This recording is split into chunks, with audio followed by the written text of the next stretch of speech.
David, are you all right?" He didn't immediately answer, creeping toward the kitchen with his boot raised in readiness. Had the intruder been hiding beneath the dining room table? He glanced under the table. Only a toddler could sufficiently hide here. "David!" Miriam ran down the hall. "I'm all right," he called. "Stay back there." Knowing she'd ignore the warning, he moved quickly to secure the area, hoping to get the upper hand on whoever was in the chalet with them. The intruder had to be inside the kitchen. He turned on the kitchen's overhead light again just as Miriam reached his side. The only thing different from his last visit was the shattered wine glass upon the floor. He stared in disbelief. It was unmistakably the same glass he handled earlier. Maybe I left it too close to the counter's edge and it slipped off. That would make logical sense, and a hell of a lot easier to go back to sleep after he cleaned up the mess.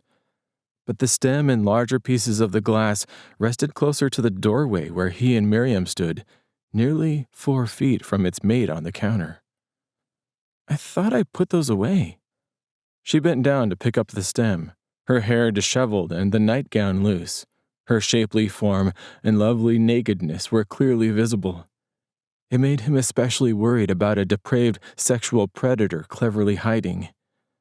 Despite the likelihood of an earlier attack while they slept, it didn't mean one wasn't forthcoming. Someone had to be in the chalet, hiding somewhere. David stepped carefully around the glass fragments and moved to the washer and dryer. He checked the back door again and opened the pantry. When he looked inside the dryer and washer, it drew a curious look from her. "What are you looking for, hon?" "Just checking for something," he said, and opened the larger cabinets beneath both counters in the narrow kitchen. "So I take it you weren't in here when this happened?" She looked worried, and he realized she thought he made the mess. "Actually, the glass is my fault," he told her, determined to ease her concern before it grew worse. If that happened, there would be no more sleep for her tonight.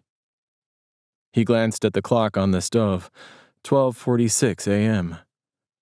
I need to find something to clean up this mess.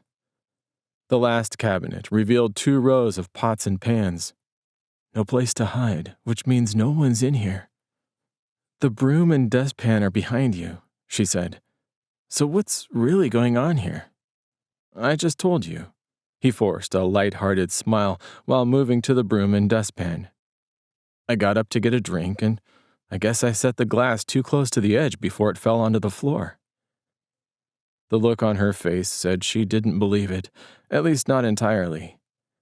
"And you needed 2 glasses for that?" Why does a woman notice everything? "You must have forgotten to put them back up in the cupboard." To him it sounded plausible.